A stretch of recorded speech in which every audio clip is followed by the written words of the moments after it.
No, you shouldn't show up on the days I'm Time Master. I'll tell you from now on.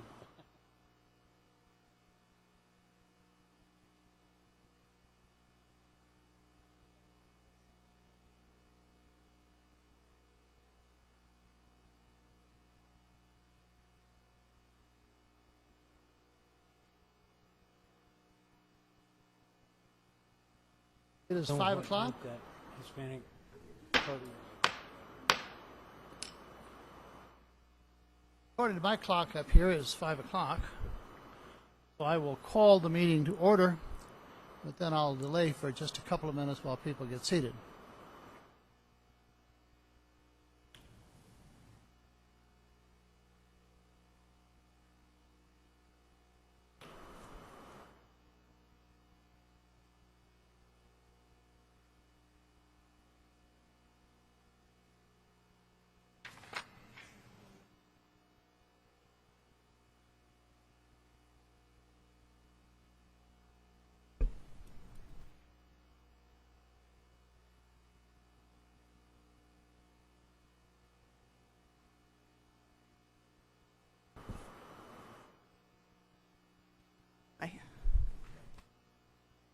Madam Clerk, roll call, please.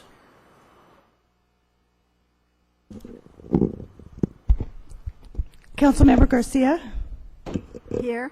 Councilmember Kennedy, Here. Councilmember Valles, Here. Mayor Pro Tem McEachron, Here. Mayor Cox. Here. We have at this time, I'll give just a little bit of an explanation that we have a 5 o'clock meeting.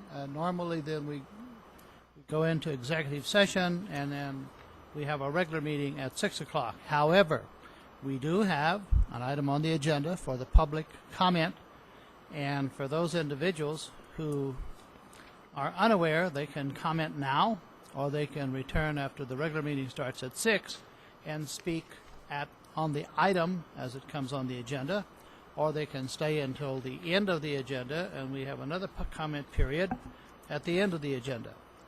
I have cards, and I'm assuming that individuals want to speak, but if you'll note, and I will, for the record, this is C1, C1, C1, C1. It doesn't say C1, C1, C1. All of those items start after 6 o'clock, so you have your option. Would you like to speak now, or would you rather come back after we start the meeting at 6 and speak when that item comes on the agenda? A spokesman will do. Or you can all come up and speak if you want to. You have the right to do so. The first card I have is Vivian Hauser. Is that you, madam? What, please? Sure.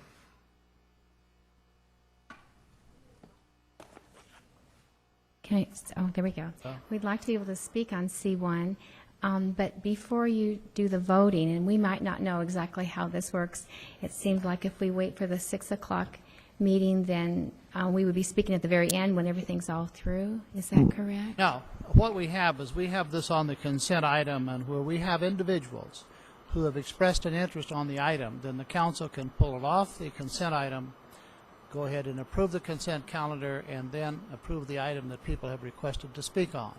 I just hate to have you wait an hour and a half or so to speak on the item if you're prepared to do so now, but it's up to you. Mr. Mayor, I will, to allow them the opportunity, I would like to pull item C1 from the consent calendar. Fortunately, we can't do that yet because it's on the 6 o'clock It's on the meeting 6 o'clock. and That it's a was separate confusion. agenda. Well, let me just say that I will pull it When at we get the to 6 the- o'clock right. meeting. The point is that so that they can speak on it. Exactly. And we want Okay. you to speak on it. That'd be The great. choice is yours. You can speak We would like that now, very much. and we will put that in the record, or you can come back and speak again, or you can wait until the 6 o'clock meeting. It's your choice. Want to come right to the 6 o'clock meeting, and hopefully there might be a couple of school representatives as well. So it would work out fine for us to come back at 6 then, if that would be, Okay. if we could do Now, that. that is for you. Now, I have David Hauser. I'm going to read these because, for the record, Jerry Vincent, Amanda Schrader, Elizabeth Byers, Ashley Schrader, Jeff Byers, Roxanne Barnett, and Alan Craver do you individuals also agree to come back after the 6 o'clock meeting, or do you want to speak now? Come back. Is everyone in agreement? Okay. All the names that I called. Are there any more? Oh, well, I'm sorry. I have another card I didn't see. Tamara Craver. You agree to come back? Okay. And then I believe it is we can't take the action, but I think it's pretty clear. Council want to hear from you. We'll pull the item from the agenda at that time. You can all speak on that item when we begin our regular meeting at 6, and that item will then come up, and you'll have the opportunity to address it at that time. Anyone else? Here, it will come up fairly early. It's a consent calendar. I mean, I Comes don't up. think you'll have a 10-minute wait once the meeting It'll starts. be very quick. There are public hearing items ahead of it, so Yes. but you can always pull the item and rearrange the agenda on a vote of the So council. we do have public hearing items at 6. You apparently have the agenda, or you can see the agenda. Public hearings are scheduled. We will have those first because we are required to by law. Are there any other items to address the council at this time? Not. Mr. City Attorney. Thank you, Mayor Cox. We have 8 closed session items this evening. The first two, one is for the Airport Authority. The first two are existing litigation pursuant to Government Code 54956.9D1. The names of the parties are and the case numbers are set forth on the agenda. Items C, D, E, F, and G are also all existing litigation pursuant to Government Code 54956.9D1. And again, the parties to the litigation, the title of the litigation, and the case numbers are all set forth on the agenda. Item H is real property negotiations pursuant to Government Code 54956.8. The parcel numbers, these pertain to properties located adjacent to Southern California Logistics Airport, and the assessors parcels are set forth on the agenda. To the extent there is reportable action, we will report that at the conclusion of the closed session or at the commencement of the 6 o'clock meeting. Before we go into closed session, at a meeting sometime in the past, the council, I think we discussed in closed session the item of the old bridge or the railroad bridge, and I believe it was the city council's policy to direct the city manager and the city attorney to work out as best as they could the property owner's request for access. I'm just told that it didn't work out, that the city is going to refurbish the bridge. Can we add that into executive session today? Unfortunately, we cannot because it is an item that did not come up subsequent to the posting of the agenda. It's an item that's been on numerous agendas, so unfortunately it's an ongoing matter. We can put it on the next agenda, though. In the next agenda, please. Absolutely. Okay. At this time, we will adjourn to executive session. Our regular meeting then will start at 6, and we will all be back at that time.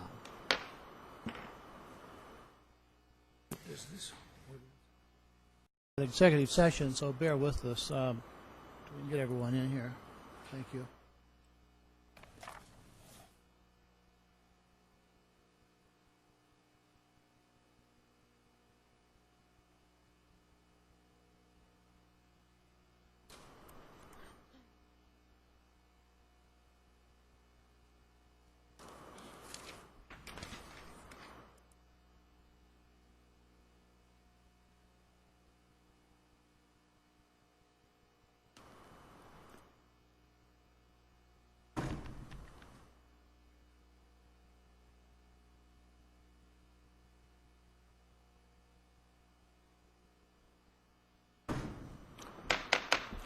I'm going to call the 6 o'clock meeting of the Victorville City Council to order. Madam Clerk, again, roll call. Councilmember Garcia, Here. Councilmember Kennedy, Here? Councilmember Valles, Here. Mayor Pro Tem McEachron, Here. Mayor Cox. Here. We just came out of executive session. Mr. City Attorney, your presentation on that item. Thank you, Mayor Cox. We had 8 closed session items this evening. The first 2 were for the Airport Authority. They were existing litigation pursuant to Government Code 54956.9D1. The case numbers, the parties to the litigation are all set forth on the agendas. Items C, D, E, F, and G were also existing litigation pursuant to Government Code 54956.9 D1. Again, the case names and the parties to the litigation are all set forth on the agenda. The last item was a conference with real property negotiators pursuant to Government Code 54956.8. At the property location was portions of Southern California Logistics Airport, and the assessor parcels are set forth on the agenda. The negotiating parties were Doug Robertson and the United States of America General Services Administration. At this point, there is no reportable action with respect to any of the closed session items.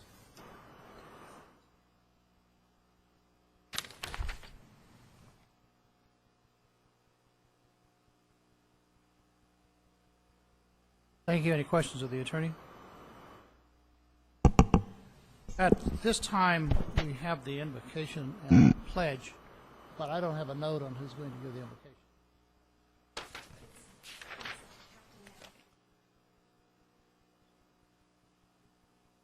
Okay, go ahead.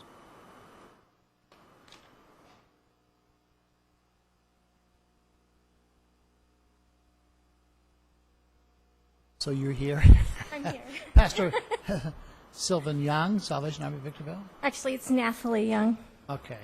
And then we'll rise for the invocation, for this invocation, and then the Pledge of Allegiance followed, if you'll remain standing, by Lieutenant John Billings.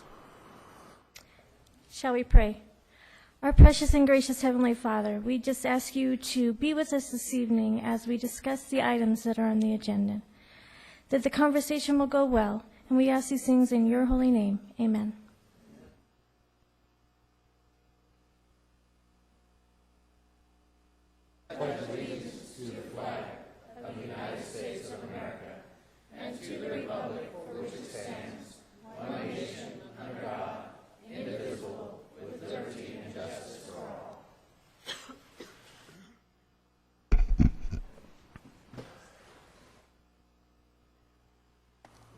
And at this time, City Clerk, do you have amendments, additions, revisions to the agenda?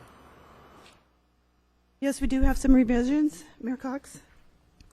Item number B3, applicant is requesting a continuance of the public hearing for insurance requirement reasons. Agenda item number B5, we have a letter from Kevin Mahaney of St. Joseph St. Mary's in support of ordinance number 2324. Item number C1, we have emails from Tamara Carver and Darren Jones and calls from Elizabeth Baker, Julie Proctor, Ewell Steverson, Pam Steverson, Diane Ketchum, and Ann allowing in opposition to ordinance number 2321. All items are on the dais and available for the public's review. And that's all that I have. Thank you. Any questions from the council members? If not, we are at item A1 on the agenda, which is an appeal hearing. The City Council of the City of Victorville appeal hearing called for the purpose of hearing arguments for and against the appeal of Victorville Planning Commission's finding for consideration of revocation proceedings for PLN 14-0001 as set forth in Resolution 1428. Mayor Cox, this is one of the unusual situations where I have to recuse myself because we represented the Planning Commission in connection with these proceedings. Mr. Donovan Collier is here. He is acting as independent counsel and will be advising you on this matter. I believe that he's probably going to recommend a continuance, but I need to leave the dais until this matter is heard. Did you say Donovan Carter? Collier. Collier. And I understand because of this hearing and the appeal hearing that occurred before the Planning Commission that you sat here. All right. And then we'll determine as this proceeds whether we have the complete hearing or continue it or whatever your determination is based upon what? Your determination or the applicant? Sure, absolutely. Excuse me. Good evening, Mayor, members of the council. Yes, I am Donovan Collier, and I'm here in my capacity as special counsel to the city on the sole purpose of advising with regard to this appeal hearing. As Mr. DeBortnowski pointed out, it is an interesting situation which he needs to recuse himself. Now, I have been in contact with the applicant's attorney as late as this morning. He had requested a continuance of this hearing due primarily to health problems that he's having that precluded him from being able to attend tonight. However, above and even beyond that, in preparing for the hearing today and in discussions with staff, we discovered that there were several key witnesses who could not be here this evening, witnesses who had declaratory testimony that was before the Planning Commission, was relied upon by the Planning Commission in making their determination, but they were unable to be here this evening. Now, just in an abundance of caution, to head off any due process claims that may come at a later time from the applicant, we do request and recommend a brief continuance until the first meeting in October to allow the applicant's or the appellant's attorney an opportunity to be here, plus to get all of our witnesses in attendance that need to be here. So it would appear then, based upon the complications that have occurred and the lack of the witnesses which are necessary as a part of the proceedings, that it would be better part of judgment for this council to continue this until the meeting in October? That is correct, Mayor. Any council member opposed to that? None opposed to that. Can we have a motion then from the council, because this is an appeal hearing? We need to continue the complete record and all of the minutes from this meeting to that hearing date. What would that new hearing date would be again? First meeting on October First 7th, meeting. I believe. It's October 7th. I'm sorry? October 7th? October 7th. Do we have a motion from the council? Uh, We have a Motion by Councilmember Valles, a second by Councilmember Kennedy. All in favor, say aye. Let's take a voice vote on this because it's a hearing. Aye. Aye. Aye. It is unanimous by the council, and this will be continued with the complete record. October the 7th, we will have that hearing at this time, and thank you. Thank you very Sorry much. you had to come all the way up for That's that quite short all right. presentation, but Thank you. thank you.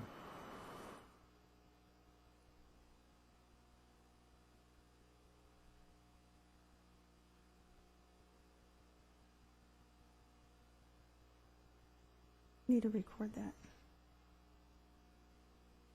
Here we go. Item number 2, Okay.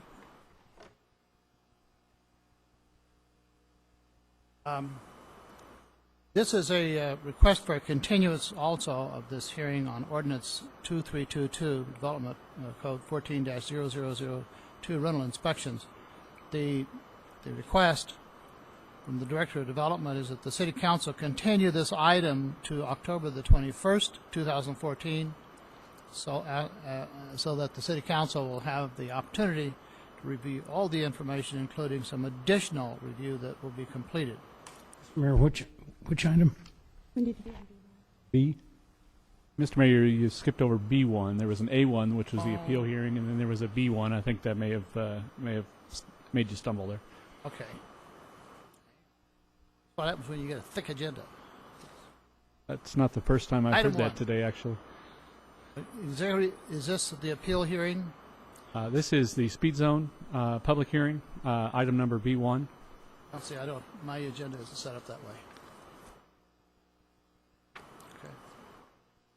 All right, well, I'm just going from my agenda 1, 2, 3, and it's not there, so we'll go back to the agenda in the printed form. Item B1, City Council of the City of Victorville public hearing call to hear arguments for and against establishing speed zones on certain streets in the City of Victorville and amending Section 12.20.020 of the Victorville Municipal Code as set forth in Ordinance Number 2323. No questions of staff. I'll open the public hearing on B1 at this time. Public hearing is open if anyone wants to speak on B1. I do not have any cards or any requests to speak on the item. No one to speak. I close the public hearing. Action of the council, I would like to read the ordinance. please. An ordinance of the City of Victorville establishing speed zones upon certain streets in said city and amending Section 12.20.020 of the Victorville Municipal Code entitled Decrease of State Law, Maximum Speed on Various Streets. Move for approval and waive further reading.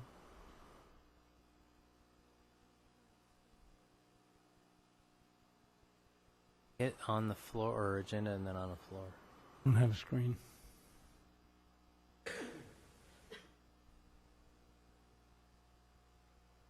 Would someone like to make a voice a second? Okay, motion by Mayor Pro Tem McEachran, second by Councilmember Baez.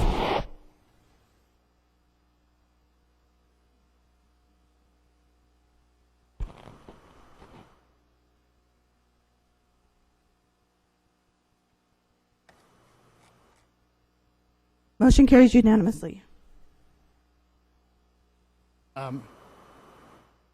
Item B2, public hearing.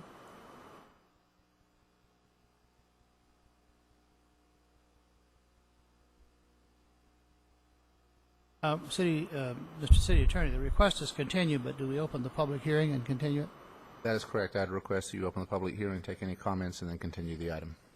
On B2, are there any questions from the council to the staff for clarification or otherwise? There is no questions at this point in time. I will open the public hearing on B2, which I tried to do earlier, but sorry about that. This is from the Development Department, Rental Inspection Program. Staff is requesting that this be continued. There are no comments. I am going to close the public. No, I'm going to continue the public hearing because this will be continued until October 21st, 2014. Make sure that we have the continuance. We don't have to re-advertise again. We need a motion and a second and a voice vote on this matter. Motion by Councilmember Baez, second by Councilmember Kennedy. All in favor say aye.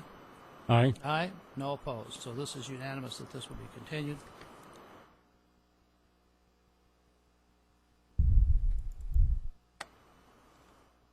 Item B3, another public hearing. A public hearing on proposed resolution number 14-065, granting a certificate of public convenience and necessity to R&B Systems, Inc. for a non-emergency medical transportation business.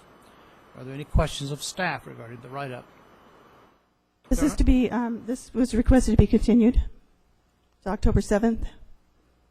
Okay. The applicant made that request? Yes. Yeah. Because it's been scheduled and advertised, however, I will open the public hearing on that item. Because it's going to be continued, we will hear it again. It'll be a continued hearing, and therefore I will not close the public hearing. Again, since the request... Motion by Councilmember Baez, second by Councilmember Garcia. Can we vote on the machine this time, or do you want a voice vote on the continuance? My understanding is a voice vote. But I have it ready to vote. yeah, ready? All right. Aye. Aye. Motion carries unanimously. At this point, we do have the system caught up, so you can start using your Okay, mouse thank you. if you choose.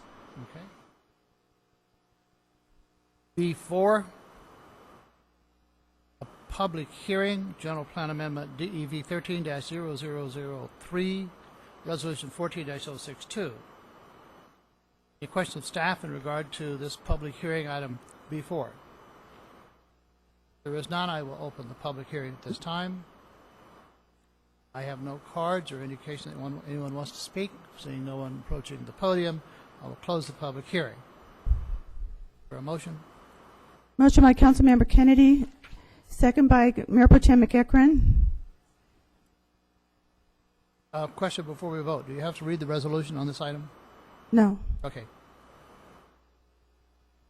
You may start voting. Motion carries unanimously.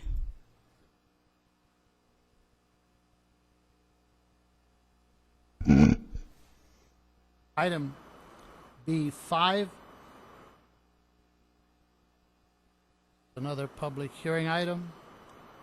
City Council, City of Vicksville, public hearing called to hear arguments for or against amending Title 16 of the Municipal Code, DEV-0003, to modify alcoholic beverage sales regulations with an environmental exemption as set forth in ordinance number 2324, entitled, and that is the ordinance which the clerk will read the ordinance after we complete the public hearing. Any questions of staff at this time? If not, I'm going to open the public hearing. We do have, as I recall, Madam Clerk, a letter that's been submitted Yes. Favor? And that will become a part of the record at this time. Was there any opposition? No, there wasn't. No And the opposition. letter was from Kevin Mahaney of St. Joseph and St. Mary in support. Thank you. I'll close the public hearing. Council members. Need also to read the ordinance title. Ah, Oh, you're this was a right. res- Okay. was a resolution. Madam Clerk, you're going to read the ordinance? I believe it's both a resolution and an ordinance. I don't see a resolution shown here, but there may be a resolution attached.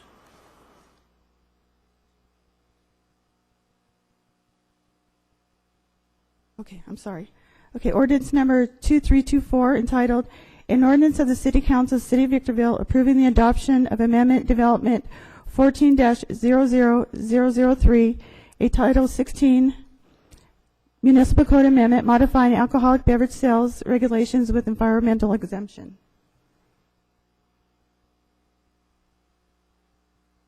Motion by Councilmember Valles, second by Mayor Pro Tem McEachran.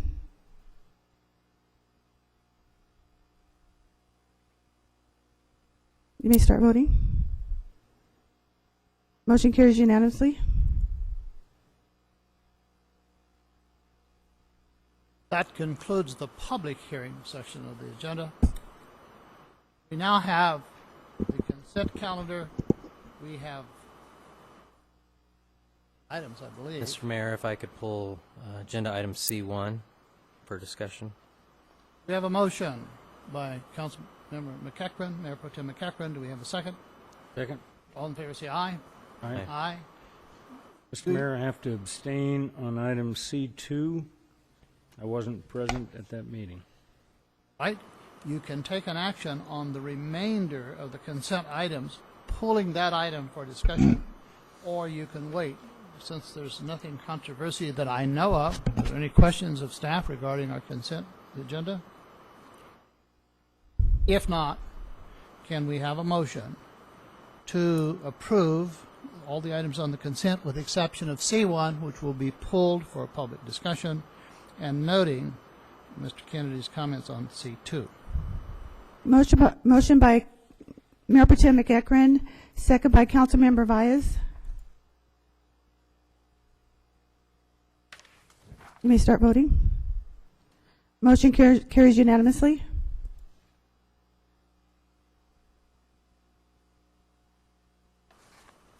This item is on item number C1. The City Council had conducted a public hearing. The public hearing had been closed. This is why this is on the consent item. However, this council has always been interested in hearing from the general public and those that are directly and even indirectly affected by the ordinances. And so we've had quite a number of individuals who have requested that they be able to address the council on this matter. We want to hear from you. I have a lengthy bunch of cards, and while we want to hear from all of you, and I don't want to take away from anything you want to add, I would request, however, that we not have 14 people repeat what the person in front of them said. If you have something new to add, please do so. If you are opposed, you may say so. If you agree, you can say so, and hopefully everybody can be heard, and we won't take all the rest of the evening to hear this. So at this time, with council's approval, the first card that I have on this list, Tamara Craver. I'm sorry. I think it's Craver. Hello, Mr. Mayor, City Council members. Thank you very much for the opportunity to speak again. I just wanted to speak to the fact that I am a citizen of Victorville and I am pro-police, and I'm very thankful for our police department and all that they do. However, I believe that the serious juvenile lawbreaker will not be deterred by this anti-loitering law. However, I think too many innocent minors will suffer the inconveniences of unwarranted stops, detentions, and even harassment, not to mention added cost for taxpayers for the enforcement of the law. In a study published in the Western Criminology Review in 1999, entitled An Analysis of Curfew Enforcement and Juvenile Crime in California, the results clearly state for this 18-year study that curfew enforcement generally has no discernible effect on youth crime. And in the few instances where a significant effect was identified, it was that greater curfew enforcement was associated with higher rates of juvenile crime. Also, in a report by the ACLU of Southern California in February of 2012, the Los Angeles daytime curfew was found to have the unintended consequence of keeping students out of school in order to address the citations they received. It was also found to be ineffective because of its application to all young people, and the majority of young people are indeed law-abiding. Additionally, this study found that the LA daytime curfew was an economic burden on low-income families in the community in order to pay the fines for the children who had been cited. And it also was counterproductive because the punishments undermined student engagement. And finally, it was found to be inequitable. It had a disparate effect on students of color. So I urge you to please reconsider and to pursue other options so as not to divert our city's resources away from real community safety. Thank you. Thank you. The next card I have is from Vivian Hauser. And then following Ms. Hauser, David Hauser. Just be prepared when she finishes. Go ahead, please. Honorable Jim Cox, Mayor and council members, thank you so much for letting us speak. In November 1996-97, the City of Victorville considered a truancy prevention ordinance similar to the daytime loitering of minors ordinance today. After 2 study sessions with the public and a standing room only audience for the final vote, the City Council voted 4-1 against it. I'll never forget the impact invited guests from Monrovia had as they shared with us how their similar ordinance was working for them. You see, the city of Monrovia was boasting that theirs had reduced juvenile crime and truancy. However, the families who came enumerated stories of the negative impact on innocent children, youthful-looking adults, young girls stopped by police in plain clothes, driving in unmarked cars. One family whose homeschooled children walked to the local high school and back for certain courses were stopped multiple times, even though they had prearranged with the police to prevent it by wearing special shirts and finally waving fluorescent numbered cards. But the stops didn't cease. Police began to offer free Happy Meals if the children were offended. Their mother waved one of those fluorescent cards at our meeting saying, "Where in the history of the world have people needed something like this to be in public? My children have been stopped a total of 23 times, and where's my son's Happy Meals?" Well, we don't think the Victorville police would purposely intimidate any innocent children, but we do believe that a law like this doesn't protect against it. 2 years ago, after that vote, Monrovia was sued by some of their own residents over the juvenile curfew ordinance, and in a court-ordered deposition, their city's statistics were found to have actually increased in juvenile crime and truancy instead of having decreased. I know that the City Council feels something must be done, and we are sympathetic with the police. We appreciate their work. We want them to do it well. But to try out this ordinance that has never proven to reduce juvenile crime anywhere in California is a little like, to me, reruns of a pro football game and hoping that the outcome will be different. You could put a sunset clause for a year and check the effects on innocent children, but it's not so easy. When we asked the principal of the Monrovia Christian School to find out how their children were impacted by the ordinance, the adults were shocked, having been unaware of their children's stories. The Federal Freedom and Restoration Act advises that laws be made, making sure it's best or least intrusive way to carry out the city's compelling interest. And I think this kind of ordinance demonstrates why. Why not work through the existing laws in the education code? There might be significant benefit to both the school and the police if they increase their communication and efforts to work together. I talked with the Victorville superintendent, and the SARB person in charge this year, and they said they have automated machines that tell when truants are missing on the day and then from period to period. And I also talked with and that they have a SARB program that's never ceased. And I talked with the DA this morning. He said, yes, Victorville has a very active SARB program. So there's some kind of disconnect, just need greater communication. The mayor's words of integrity from the last city council meeting, albeit it was another issue, gave me hope that this council can effectively tackle this challenging issue some other way. He said, we want everyone to be heard on this. We want the community to buy into this. Obviously, something needs to be done. It appears to be a good first step, but we want to make absolutely sure. And I hope that you do on this issue, too. Thank you very much for your time. Thank you. Before we have the next speaker, normally when we have a public hearing item, we allow individuals to present data or speak as long as they really need to present. When you address the city council, however, on an item that's not a public agenda and that's not, we generally limit it to 3 minutes. I see that's, I didn't indicate that, and I see it's not going to work, but if I go back to the number of cards and the length of time it's going to take, I'm sorry, but I'm going to have to implement the 3-minute rule per speaker. Next speaker is David Hauser, please.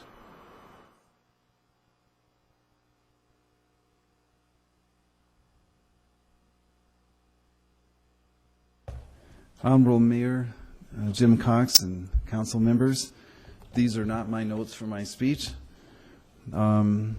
This is actually a document you might be interested in. It's called In School and On Track. And because of the coordination of police and school, it might be good to have on hand a document from the California Attorney General from the year 2013 on truancy. That's her focus here. And because you might not have seen it, I myself had not seen it until today, and I'm a teacher in Victorville in the alternative ed program. And by the way, I'm not here representing anyone but myself. This is not a school assigned task. But I made a copy of it, which I'd like to give the person in charge of receiving these things, and I put a little thumb drive in case you wanted to have a PDF of the document yourself. Anyway, there were two comments in here. It says that unlike some states, California's truancy laws, I understand you're dealing with a loitering ordinance, but it's in coordination. California's truancy laws are educational and not penal in nature.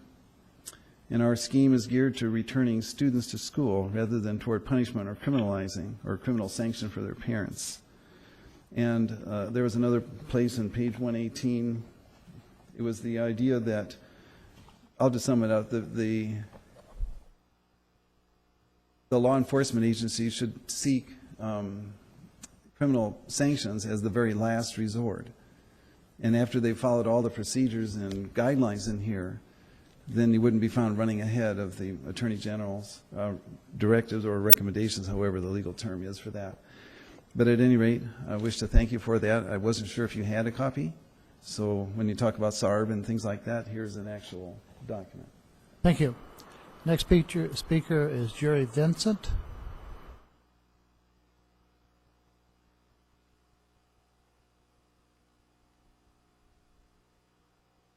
Good evening, Mayor and fellow council members. My name is Jerry Vincent. I've been a resident of Apple Valley for 35 years, and I am recently retired from AT&T, serving as a data communications technician. I'd like to express my concerns regarding daytime loitering of minors as described in this ordinance number 2321. Upon reviewing this ordinance, I find myself being in agreement with its intent. However, there are several issues of concern. Firstly, it appears to me that there is a wrongness in its design. To my learning, it's a fundamental concern that whenever our government creates additional laws which subtly place Americans into a more socialistic lifestyle, it's then we are experiencing an erosion of our constitutional rights. I am specifically referring to the part of the ordinance where young people may be stopped during the daytime and asked for papers to justify being in public. I would ask you, do you believe it would be justifiable for an officer to accost a young person based solely on location and time of day? And even if a juvenile were having criminal thoughts as opposed to having actually committed a crime, in this country, that young person has done no wrong. Secondly, I view this ordinance as an ineffective method of reducing juvenile crimes. It has already been documented that other cities have been insufficient or have seen insufficient differences to justify such an ordinance. I see the potential for abuse in racism and other forms of maltreatment. I base this on having two brothers that were city police officers, and I have learned of their attitudes towards the public as a whole and found them to be overly critical and unnecessarily harsh too often. This is not to reflect the conduct of the whole police force, but to be aware that a career of dealing with the worst side of humanity can create these attitudes. So my concern there is how this ordinance would be enforced upon our young people. Thirdly, according to my understanding, the existing Student Attendance Review Board is effective and can be more effective if it were to be better financed, therefore improving on an existing method of dealing with truancy. In regards to the process of detention, during and after detention, I ask, is it worthy of this city to create a greater burden of expense and time upon our law enforcing agencies? Lastly, I would like to suggest that instead of this ordinance, that this city would focus on avenues that would assist parents and students in gaining appreciation for the value of constant attendance in their schools. In that light, I also believe it is imperative that parents have an opportunity to better understand their personal efforts are greatly needed to participate with their teenagers in school activities. In conclusion, I do not ask that you reconsider the intent of this ordinance, but how to better accomplish the reduction of juvenile crimes. I want to thank each one of you for your time and attention. Thank you. Next speaker, Amanda Schrader.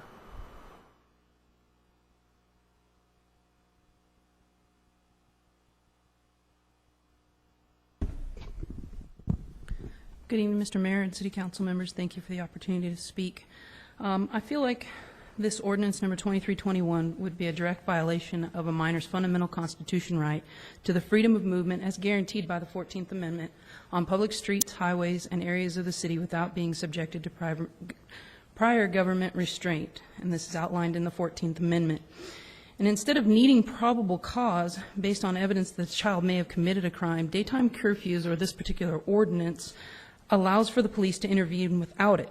Simply appearing young and being out in public are enough to warrant an investigation because of the concern that a crime might be committed. This is coercive preventative government establishing a law that restricts everyone in order to prevent the crimes by a few. Proponents of these types of law claims that the exemption as outlined in your ordinance will protect innocent children. But these proponents miss the point. Having an exemption does absolutely nothing to keep the police from stopping a child. An exemption only potentially helps a child after he has already been stopped and detained by the police. Year-round students, children of staggered or unusual schedules, tourists, and privately schooled children are among those who can still be detained and questioned by the police, who will then determine whether or not they fit into an exemption category. The burden of proof then lies on our children. Okay? In a free society, people should not be concerned that they may be stopped by police at any time and have to prove that they are not violating the law. Thank you for your time. Thank you. Elizabeth Byers.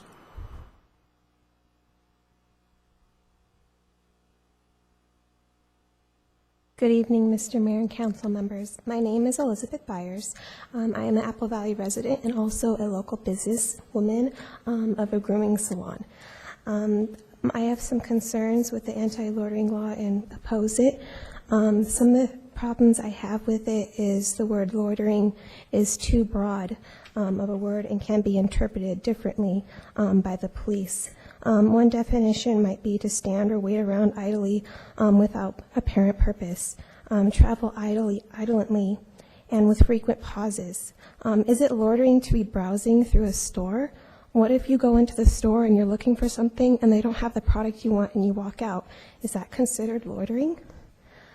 In many states and cities and towns, there are statutes and ordinance which can be applied specifically to control aggressive being, drug dealing, blocking entries to store, or public drunkenness, or being a public nuisance. So why do we need to have this anti-loitering law when other things are already in place? Juvenile anti-loitering laws cast too broad a net. The overwhelming majority of children who are out during school hours are innocent and not truant. It is the law. If this law is passed, any of the following could be stopped and questioned for just being out in public or appear to be loitering during the day. This includes students working in a work-study program, ROP, also students whose school day ends earlier or begins later than the loitering ordinance hours, minors who graduate from high school before 18, students whose schools have unusual days off, like i.e. development days, students who are out of school for winter, spring, or summer break, private homeschool students and on different schedules, and young adults over age 18 who look younger could all be stopped, and maybe they might appear to be loitering, but actually not. I myself probably appear to look 16. I'm actually 24. It is wrong to presume that young people who are out in public during any chosen day are truant. Traditional and some year-round school calendars in California typically hold classes 180 days per year according to the California Department of Education. This means that children with perfect attendance are legitimately out of school for approximately the remaining of 80 days weekly each year. To presume that every school in the country, whether public or private, should choose the same 80 vacation days or have the same hours is ludicrous. According to HSLDA, in Seal Beach, 7 young people were stopped the first 2 days of But I have to curfew law wrap was this in up. effect. Your 3 minutes are up. Thank you, Council. Go ahead and wrap it up, please. Thank you. Ashley Schrader?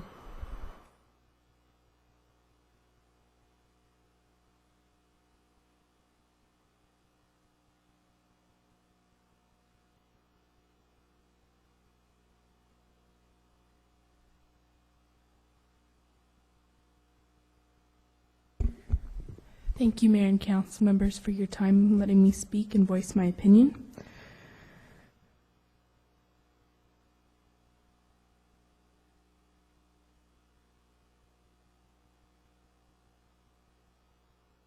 I believe that this daytime curfew law will violate my Fourth Amendment as a citizen of the United States.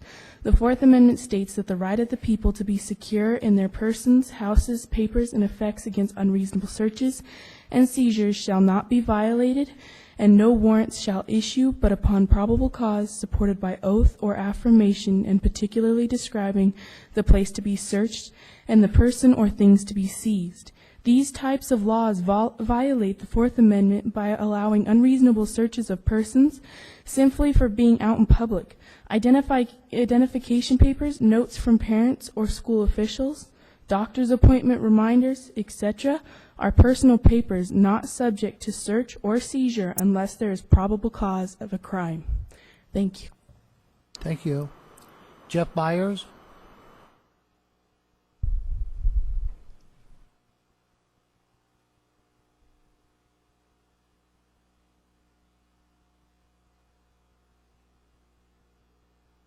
Thank you, Mr. Mayor and Council. I do, as the others have stated, appreciate your time and understand the constraints of limiting us to 3 minutes because there are a large group and you want to get out of here at a decent hour tonight. I'm a longtime resident of Apple Valley. I've lived up here since 1983. I'm a retired fire captain. I'm familiar with public service. I've worked with police side by side for many years. And I do support what they do.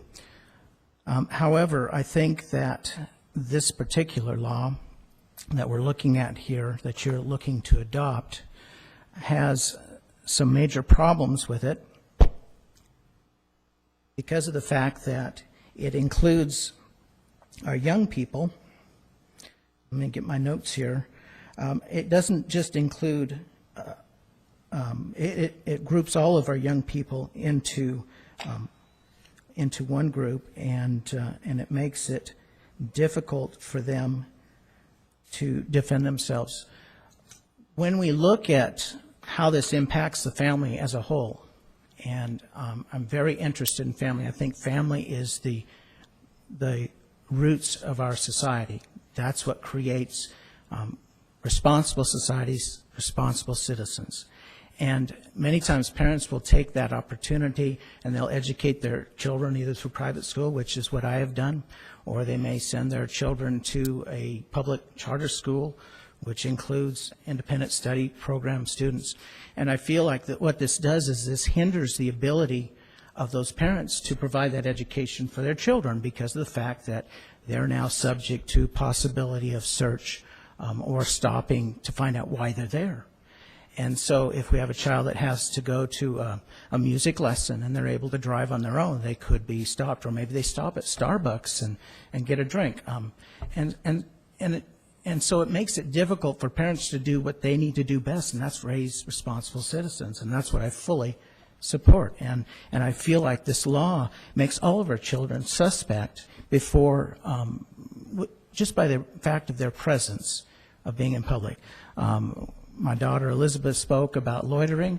Victorville already has, in Title 13, already has loitering laws on the books that aren't exclusive to a specific age or race or religion. And that's what we're doing with this loitering law, is we're saying a specific age.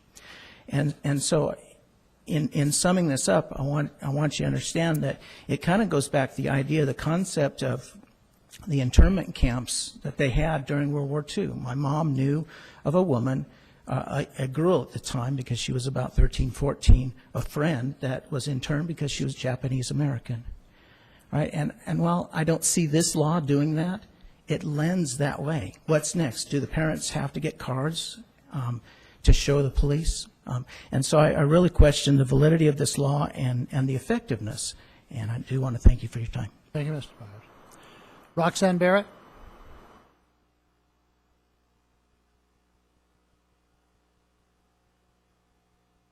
Please try to stay within the 3 minutes. No problem. Okay. Good evening, and thank you for letting me speak.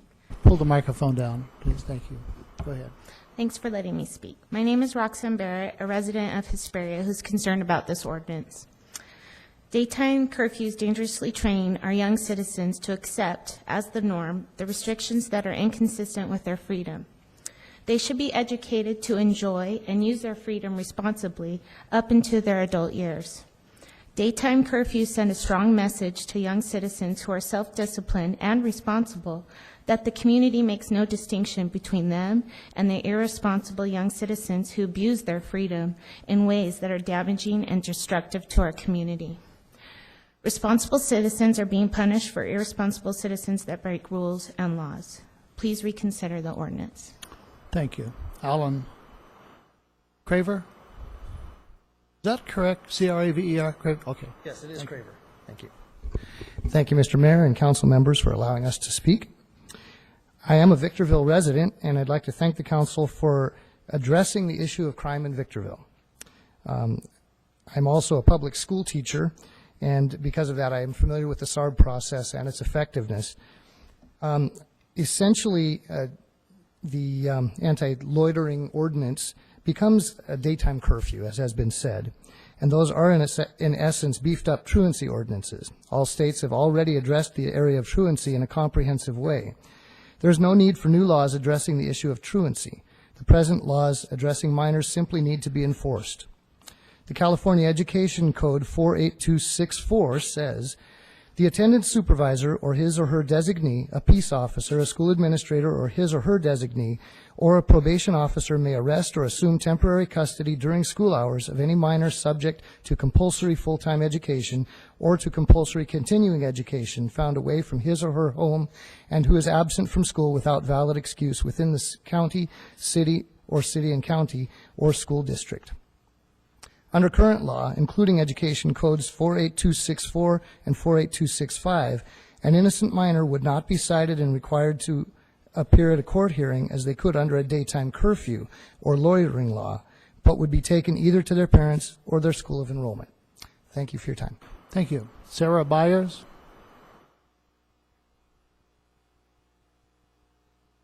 evening, council members and mayor. I am opposed to this ordinance for many of the reasons that have been stated already. There's one area that I would like to specifically draw your attention to, and I think we're all here tonight because we are concerned with juvenile safety and well-being, and there's an aspect of this that actually inhibits minor safety and their well-being, and this ordinance would significantly increase the risk of all minors of falling prey to predators. And this is the reason because all minors who are out in public during this anti-loitering law legally, because of the exemptions listed in the ordinance, they will feel obligated to give information and proof that they should be allowed to be out in public because they are deemed as suspect in violation of the law. Also, when they are approached to be detained, they will feel obligated to be approachable and to give their time. And this can be dangerous for an instance of plainclothes officers. There was an instance in Monrovia where 2 teenage girls were followed by 2 plainclothes officers on a unmarked vehicle, and they noticed this and they tried to avoid them. And the officers got out and did detain them. The girls were fearful of their safety, even though they were detained this time by officers trying to enforce the law. Next time, what if it isn't? You know, what if it is a predator? They feel obligated that they need to be approachable, and this puts them potentially in danger.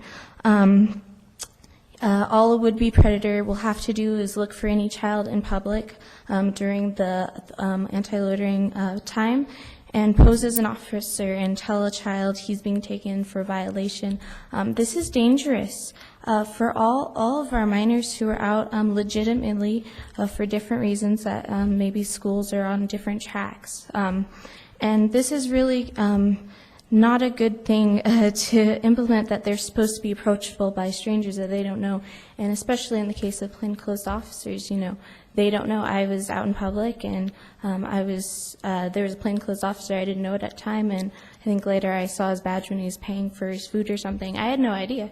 And so there really is no way to tell. So it's dangerous for minors, and I hope that you will review all these reasons and not pass this ordinance. Thank you. Thank you. Pamela Steverson.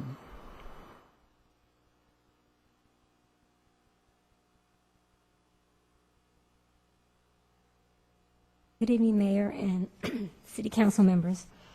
I am here as a concerned citizen and parent to oppose the juvenile daytime loitering law. Under this law, law enforcement officials are obligated to question unattended minors loitering during specified hours. This type of ordinance will simply divert attention from real crime prevention programs and interfere with effective police work, and may even draw unwanted attention from Children Protective Services. Since it is impossible to question all violators, only select minors may be questioned. This opens up the extremely dangerous potential for unequal treatment of minors based upon dress, appearance, language, and race. Selective enforcement is the ability that executors of the law, such as police officers, have to arbitrarily select choice individuals as being outside of the law. Historically, selective enforcement is seen as an abuse of power because it violates the rule of law, allowing men to apply justice or injustice only when they choose. Some of us have chosen an alternative form of education outside of the public school buildings. Even though there are exclusions, it will not exempt them from being questioned. How else will law enforcement know who we are? Thank you. Thank you. That is the last card that I had for individuals that wanted to speak. Staff has worked with the Sheriff's Department when this began, and we haven't heard from the Sheriff's Department. Doug Robertson, City Manager, are you going to make a presentation on this, or someone from the Sheriff's Department? I'm not going to make a presentation. I do have a couple of comments based on some of the concerns that were raised that I would like to bring to the council's attention, and then also invite our police lieutenant to come up, who is actually going to introduce the council to one of our school resource officers, one of his deputies, who has worked on this ordinance. But one of the comments was that one of the Victorville School District has a successful SARB program. Just to remind the council that there's actually 5 separate school districts that serve students within the city of Victorville, and there are different funding levels for each one. So Having one that is successful doesn't mean that the other 4 are or are not. I don't know that in detail. Perhaps the school resource officer may know. And then additionally, we also have several charter schools as well, who students may or may not be truant. Not to steal any thunder from the police department, but the education code currently allows any police officer to stop and detain a student during the daytime. So there's really a different purpose to this ordinance. One of the early speakers also talked about for the city to not impose this on their police department, to require them to do this. And just to remind the council and the public that this item is not being imposed on the police department or the sheriff's department by the city. It's actually before the council at the request of the police department, our sheriff's department, in order to assist them in their day-to-day operations. So just wanted to remind the council and the public of that for those of you that may not have known it. And with that, I'll introduce Lieutenant John Billings once again to make a few comments perhaps and introduce his school resource officer. Good evening, Lieutenant Billings. Mayor, members of the council. I'm going to have one of my resident experts, one of our school resource officers, Deputy John Rosardi, come up. But before I do, I just want to make a couple comments. This ordinance is not about decreasing juvenile crime. One of the ladies that stood up said exactly what I was going to say. It is about safety and well-being of the juveniles within the city. Secondly, as the city manager just noted, the current California Education Code currently gives us the authority, if we have reasonable suspicion, to stop and detain a juvenile right now. We do that all the time, daily. What it doesn't have is any teeth to it. So we already have the authority to stop and talk to these juveniles that we suspect during school hours are loitering at the mall, for instance. So we can do that already. We're not changing that. We're not adding anything. This just gives it a little bit of teeth. We also, as a police department, agree with something one of the speakers said, and that is we agree that the majority of the juveniles in this city are good kids. This isn't geared toward them. So with that being said, those few comments, I'm going to bring up Deputy John Rosardi, and he has all the information and be able to answer any questions that the council might have. Lieutenant, I do have a question. This seems to me to be an important issue. I have read this ordinance, and it seems to say to me, this is what is law today. It is unlawful for loitering, et cetera, et cetera. You have the authority to detain whenever you have reasonable suspicion. Do you see this ordinance as something giving you an incentive to go out and stop students going through Starbucks or just in the normal course of things? Is that what you're up to here? No. The Chief Lucia is looking at it as an investment in the police department's future, meaning we want to get the word out about this ordinance and that there will be a penalty attached so that in the future our proactive patrols can be directed where they need to be and not in areas where we're having issues such as this. So do I understand correctly? This doesn't change the law. It doesn't add any new law. It simply gives us the opportunity to impose a fine on a first, second, third violation. Correct. And Deputy Rosardi will speak to that. But we already have the authority to detain and transport the juveniles one of two places, to a parent or to school. We currently have that authority right now. All this does is attach a fine. So basically, what we're trying to do is hold the parent accountable for those parents who are irresponsible and not maintaining control over their children. Is that correct? It's a mechanism to do such, yes. Could you give your name and title, please, so we'll know exactly who you are for the record? My name is Jonathan Rosardi. I'm a deputy sheriff out of the Victorville City Station. Okay, go ahead. Bring the microphone. I'm sorry. Like Lieutenant Billings already said, we already have the legal authority to stop and detain these juveniles. It's not something we're going to try to put together sweeps and target juveniles and make them feel uncomfortable. We do have a large majority of these juveniles that are great kids, that are homeschooled, they're in extracurricular activities, and we're not looking to go punish all these kids. We're looking for the kids that are habitually truant that we're finding tagging at the mall. There are a lot of times we come in contact with these kids at the mall that are just causing hate and discontent, and right now there's nothing we can legally do that gives any binding to these parents. All we can do is take them home or take them back to school, where they turn around and leave again and do the exact same thing, because they know that there's no punishment for them being out of school.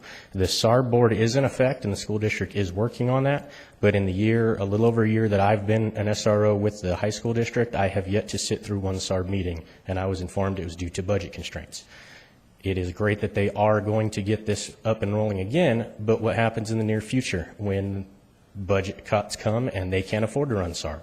Now we're back in the same predicament of not being able to have any teeth to hold these kids accountable for not being in school. Thank you. Is questions from council members? I would just like to say that I did a ride-along recently with the police department, and I saw some very disturbing things like you mentioned at the mall. And I'll give you a for instance. There was a young, I think he was about 14 or 15, and he was a chronic shoplifter from Macy's. And they had him, and they were trying to locate his parents, and they could not find his parents. And he had been, it was like 2 hours that they were holding him, and they needed his parents because he was stealing over $400 worth of merchandise from Macy's. And he basically said that his mother left, and his father was in Vegas in jail somewhere. And it was very sad that we had no mechanism in place to hold parents accountable, and the police department was held up with this child and spending an enormous amount of time on this child rather than going out there and handling domestic violence calls or calls that were really, really needed. And I saw this, and it was consistent, and I did an 8-hour ride, and it was consistent through the 8-hour ride where we had, and it doesn't appear to be these types of parents that care enough to come here tonight and voice their opinion. It was parents that absolutely don't care, have drug problems, that are in prison, that just don't care about their kids. And we need a way to get them to care and to impose fines so that our police department is not being used in this capacity as babysitters. And I think this ordinance is very much needed. We don't have enough money in our budget to pay our police to be babysitters, and we need to do something. We need to give them the teeth that they need to get something done. Thank you. I have a comment. Two different speakers, I guess a third one, alluded to undercover or plainclothes officers following students in Monrovia. I've worked with you guys for a lot of years. I've never seen undercover officers do that. Is that something unique to Monrovia, or can you envision that? I can't speak to Monrovia unless we had a major crime or something we were investigating. We don't have deputies to follow juveniles. I thought it was strange. Okay. Other questions? Other comments? Council members, comments or questions? Start on the left. I think because we have pulled this off of the consent items, if you have questions or comments, now's the time to do that. Councilmember Garcia. Mayor Pro Tem McEachran. I pulled this off of consent, obviously, for the very reason you all showed up tonight. I met with Tamara last week, had a lengthy conversation with her. You just backed up what I told her, that the SAR effectiveness, at least in the Victor Union High School District, is not working. And that's a sad thing. I wonder how many of the people that are here tonight have actually been to a school district board meeting to complain about what they are doing at their school district, or what any of the other school districts in the High Desert are doing.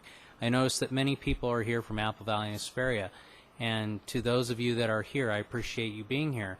But quite frankly, what we deal with here in Victorville is Victorville. And so sometimes what goes on in Apple Valley or what goes on in Hesperia doesn't necessarily affect Victorville. Sometimes it does. But at the end of the day, it's frustrating to hear that I have, Tamara, your husband said that SAR is effective. I have my deputy telling me it's not. So who's right? Who's telling the truth? I had another gal, and forgive me, I don't remember her name, talk about how this would somehow allow predators to target specific students that were actually violating an anti-loitering ordinance. Really? If your student is out right now, couldn't a predator attack them? I don't understand. The logic behind that argument seems to speak both ways.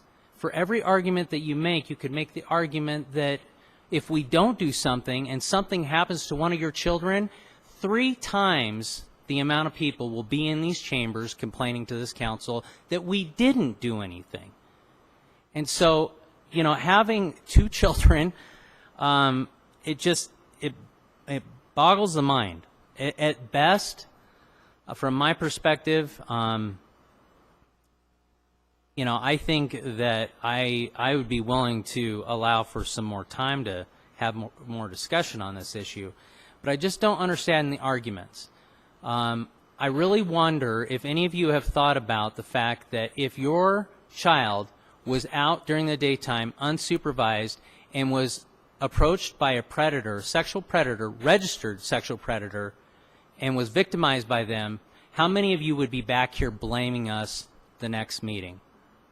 I just don't understand where the logic is behind that. And that's all I got to say. Thank you, Mr. McEachran. Councilmember Vias? I totally agree with Councilmember McEachran's comments. I know as a parent and a grandparent now that I would want to know where my kids are at, and I certainly wouldn't allow my kids on the streets, especially right now with the AB 109 that are released out there. We have tens of thousands of inmates that are being released into the population, not because they served their time, not because they've been rehabilitated, is because we have overcrowding. And these people are the people that you see out there homeless in the river, walking the streets, and this is not a time or a place to want or to fight for your kids to be allowed to walk on these streets because it is unsafe. And we don't have enough police to handle that, let alone to deal with kids that are not being monitored by their parents. And I am not willing to spend any more time listening to these arguments. I'm willing to move and vote on this tonight. Councilmember Kennedy. I do not see a constitutional issue here. The courts hold the police's feet to the fire on stopping and arresting. There must be probable cause. I trust the court system to do that job properly. I believe it's necessary that we give our police officers the teeth they need to enforce our ordinances. What good is an ordinance if it has no enforcement teeth? So there's no new law here. We're just putting teeth in the law that exists now, so I don't need to. I've heard all the arguments I need to hear. Thank you. My comments are as follows. I read the articles that were submitted by one of the speakers. I also have tried to read other articles that I could get a hold of. One of the primary issues about being a violation of civil rights unconstitutional, I tried to do some research to see if San Bernardino County teachers, California state teachers, or any other group had challenged the state law. Since that becomes an issue because it's all on the books now and it's not being challenged. And in 2 or 3 instances it's been upheld where there's been individual challenges by the appellate courts. The Supreme Court would not hear it, which upheld the appellate court decisions. And if parents or teachers or schools are concerned about the law, I'm not sure why it isn't being challenged at the state level. All we're doing is adding teeth for our local law enforcement officer for a law that's on the books now by the state of California that's been upheld. I just don't understand the arguments. It's being challenged at the state. If there was a court hearing coming up, I think we should wait, but it's not. This has been on the state books for 10 years. At least some of the information that I read indicated it's 10-year-old law cases. So it just kind of defies logic that a group of anyone would say it's okay to have the law on the books, we're confident, it's okay, but we don't want you to put teeth in it for our local law enforcement officers. When you consider that the state is now turning loose thousands of people because there's not room, And when you consider the increased number of homeless and the crime that's in the homeless community, this is not the same society as we had 10 years ago.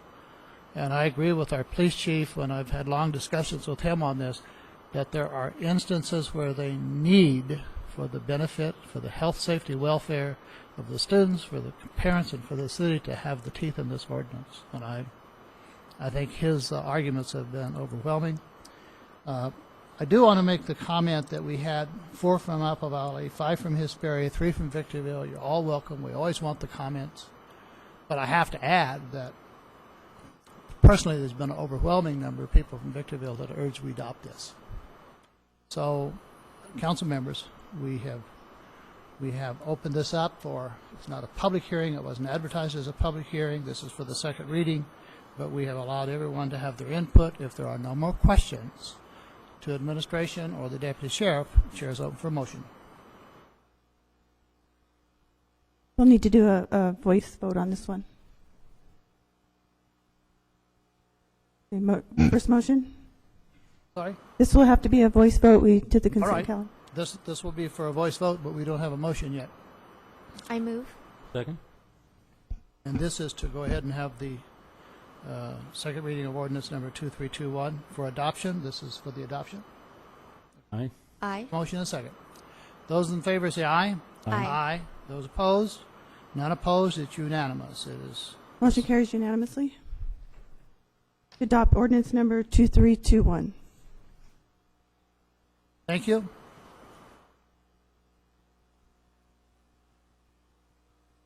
Next item on the agenda is written communications. For those following, it is D1.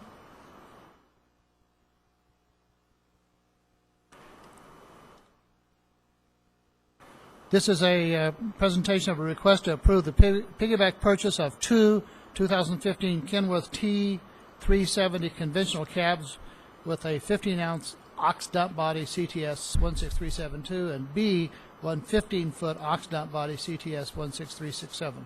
Total amount of $232,493.38. Any questions of staff? If not, chair's open for a motion. Motion by Councilmember Kennedy, second by Councilmember Valles. You may start voting. Motion carries unanimously. Item 2. This is the information item only, notice of amendment of conflicts of interest code. Any questions of staff? Doesn't require an action of the council. Item 3, copy of the 35th Amendment to Law Enforcement Contract number 94-909. Any questions of our city manager? If not, for a motion. Motion by Councilmember Valles, second by Councilmember Kennedy. You may start voting. Mr. Mayor, I'm going to abstain on this one just out of the abundance of caution. This is Victorville School District, and my wife works for them. I've generally abstained on those. That'd be appropriate then, and you should leave the dais. Is this for the school district? Oh, I see. Okay, yeah, I understand. This item adds 3 deputies to our ranks. One is a school resource officer for the Victor Elementary School District. That is good news. I hope all the parents and students here heard that. I think that's pleasing to everyone. We need it. Motion? Motion carries with Mayor McEachran absent. Item number 4, resolution of the City Council of the City of Victorville adopting targets for Victorville Municipal Utility Services to procure cost-effective energy storage systems. Any questions of Mr. Robertson? Not. Motion. Second. Motion by Councilmember Valles, second by Councilmember Garcia. Let me start voting. Motion carries unanimously. Item 5, amendment to consultant professional services standard provider agreement with Albert Grover and Associates for traffic engineering services. No questions? Ready for motion? Motion by Councilmember Valles, second by Councilmember Kennedy. Let me start voting. Motion carries unanimously. Mayor, on D6, I'm going to abstain as well, as SC Engineering is a firm of a client of my firm. Question before you leave. On a conflict of interest, you should leave, but on an abstention, it isn't necessary for the person to leave the dais, is it? If it's a conflict of interest, you should certainly leave the room. Is that what it is? Conflict? Okay, never mind. There are other reasons to abstain. I just didn't know. Item number 6, staff recommends City Council award a professional services agreement in the amount of $48,801 to SC Engineering for the design of US 395 and La Mesa Road intersection.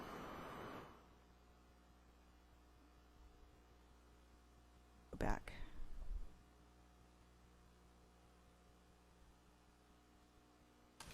I missed my motion. Let's see.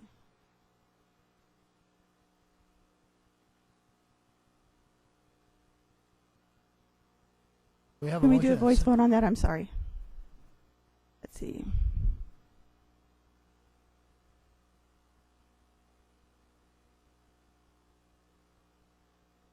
Can you repeat who the motions were, please? It was a motion by, Angela Valles. the second was by Gloria. Garcia. Okay. You may Favor start of this voting. item.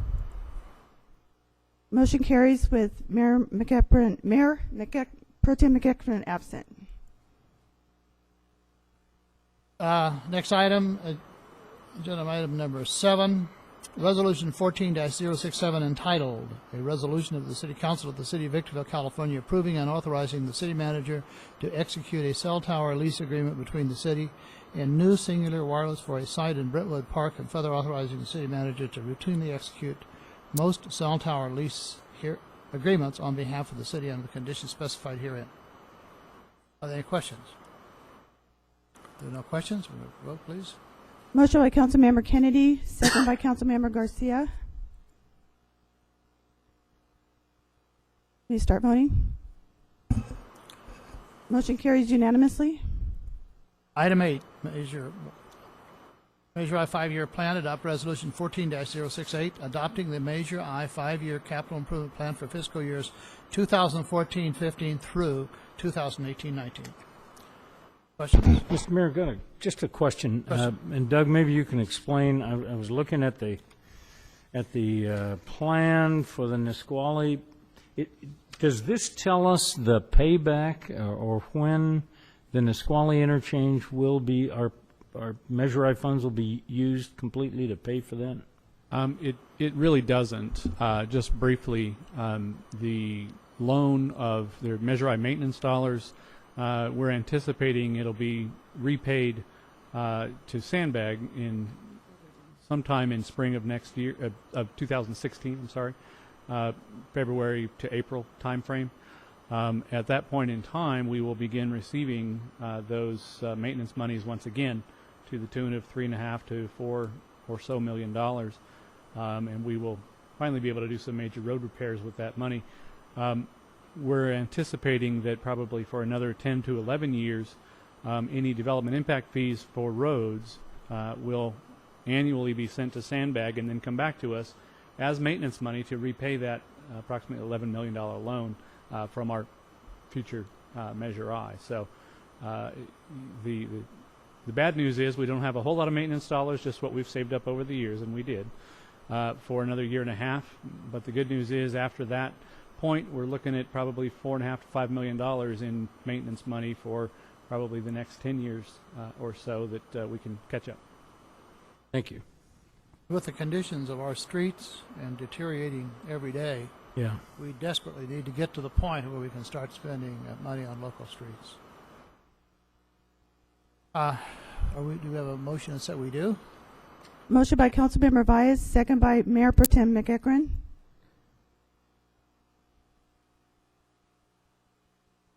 Let me start voting. Motion carries unanimously. Item 9, Mojave Integrated Regional Water Management Plan update. The plan is available. Resolution number 14-011, adopting the plan. Any questions? If none, motion be in order. Motion by Councilmember Kennedy, second by Councilmember Valles. May start voting. Motion carries unanimously.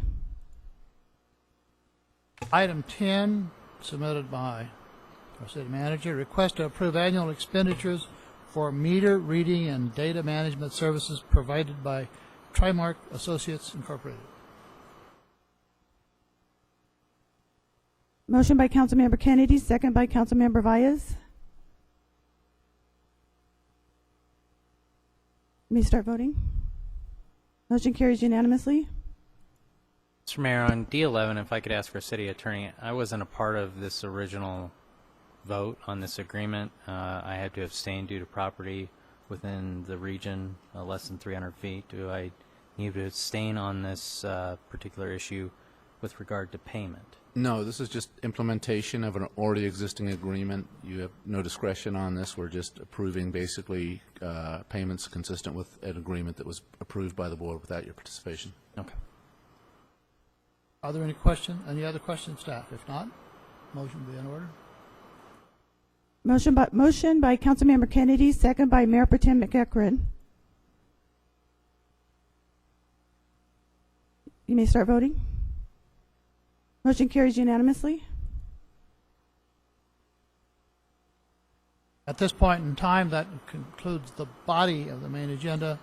We are at public comments of items of interest from the public. I have no cards from anyone wishing to speak to the city council. I see no one approaching the podium. Yes, ma'am. I just wanted to take this time to thank you and the council for your time this evening, for letting all of us be heard, and for the conversation. Thank you very much. Thank you. Report from the city manager. Staff has no additional comments at this time. No comments. Reports from council members. Start on the right. Since the last time I polled the council, we started on the left. Mr. Kennedy. Two things.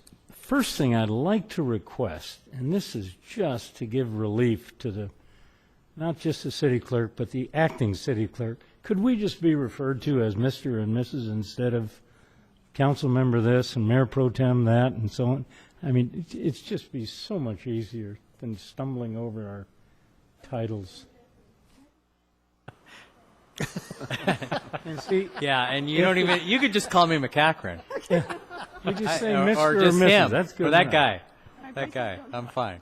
The other thing was, I saw in the paper, I don't know, last week sometime maybe, and the mayor and I discussed this briefly.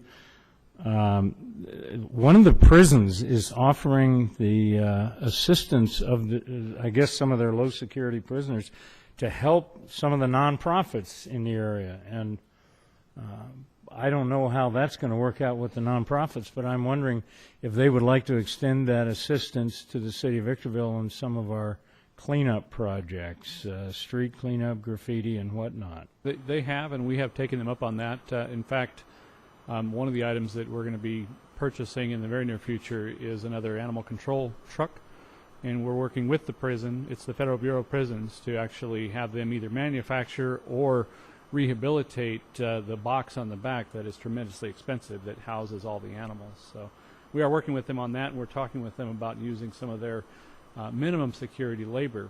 They have, if I recall, the warden said that they have, I think it was 325 or 375 female inmates who would be available for something like that. He can't have any of his other inmates leave the yard. But that certainly is available to nonprofits. We do take advantage of that with the Sheriff's Department, with some of their inmates, and we are looking into it with the Federal Bureau of Prisons as well. It goes without saying that we should be very careful on security investigations on the people we pick. But if they're available and if they're good and this gives them a rehab opportunity, let's do it. That's a great idea, Councilmember Weiss. I'm sorry to get in front of you, but I think it's a great idea, number one. Number two, where I read where either Hesperia or Apple Valley is getting ready for their annual cleanup day. I know Victorville is going to have that. And all the volunteers, and there are a lot, they do a wonderful job, but it barely makes a dent. And then we go a year before we clean up again, and it seems like to me that we have certain key areas that we can identify, that if we could put together a volunteer crew or the prison crew, we ought to do it for the benefit of the city. I think as long as you have a roadway strewn with trash, it's almost an invitation to people passing in automobiles to throw the trash out the window. If it's nice and clean, I think it should work as a deterrent. We need to do everything we can to mean what we say and see if we can get those areas cleaned up. So, Councilman Kennedy, thank you for bringing that. I hope the city manager will pursue that. I hope we'll be successful and we'll put a dent into this. Councilmember Baez, please. Mayor Pro Tem McEachran. Well, just to echo what Councilmember Kennedy said, we've had our editor of the local daily press talk about the Pride program and cleaning up our cities. He's been very complimentary of this council and what we've attempted to do. I challenged the local Rotary Club to take it a step further and step up and pick their own project, but perhaps your idea could play into this as our role from our city perspective, in addition to what our code enforcement already does. I mean, they're already taxed beyond belief to help keep the city clean, but perhaps this can play into that whole program. So I'm interested in hearing what else we could do with that. Ryan, I just want to add to that. I've had a chance to talk to Steve Hunt, and we all should commend him on the articles he's written about Victorville Pride. Yeah. It's just, I think it's really had an effect. Well, I think it's brought it, I mean, it's always on our mind, but I think keeping it on our mind sometimes in light of everything else we have to deal with sometimes can be an issue, and he's kept it there, and I think that that's important. The only other thing, and I have to give our city manager a hard time once again for the second time today, our total agenda, total number of pages, for those of you that have it printed out, I do not, I get it online. 2,541 pages has got to be the record for the longest agenda this city council has ever seen, although we didn't even hear all the issues tonight. So can you imagine what it'll be when it comes back to us? Yeah, that appeal hearing will be back, and it's a whole lot of pages. And by the way, I shouldn't just jab you, I should jab our city attorney on that one as well. That doesn't make me feel a whole lot better, nor does that make him help me out with my fine at Rotary that you fined me today. I'll share Doug's pain. There you go. Councilmember Garcia. But not the money. Recently, I had gotten some requests. I tried to pass those on. I took a tour within a mile and a half of my house. 26 streetlights that do not work.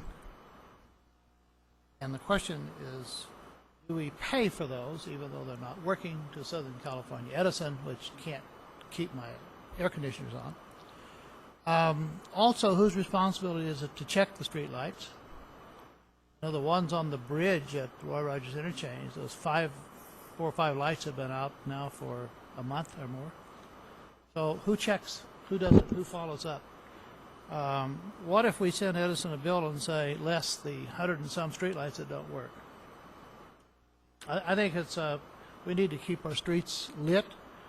We want to have a safe public. There are people who walk, and it's unbelievable how many streetlights don't work for some reason. Yeah, we used to have one or two at times staffers that would check those streetlights, and as the street lighting funds dwindled over time, those monies had to be spent simply to pay the electric bill for them. With the new street lighting assessment district that was approved a little over a year ago, eventually, it's not happening quite yet, but eventually that will bring in the funds that we can bring a staffer back on or task a staffer to start doing those exact things. So thank you very much. It's just, I don't think I live in an area that would be unique as far as the streetlights, and if there's that many outs within a mile of my house, I can imagine what it is. I think it's worth having For any of the someone public look at. watching, if you have a street light that's out in your area, if you notice one, if you notify the city, we can make those contacts with Edison. It doesn't have to be a city staffer that is reporting it. We can certainly pass those things on. I have 26 of them that are out. So. Give me a list, boss. That's all that I have, and thank you very much for the people who attended the meeting tonight, and this meeting is adjourned. Thank you all for attending.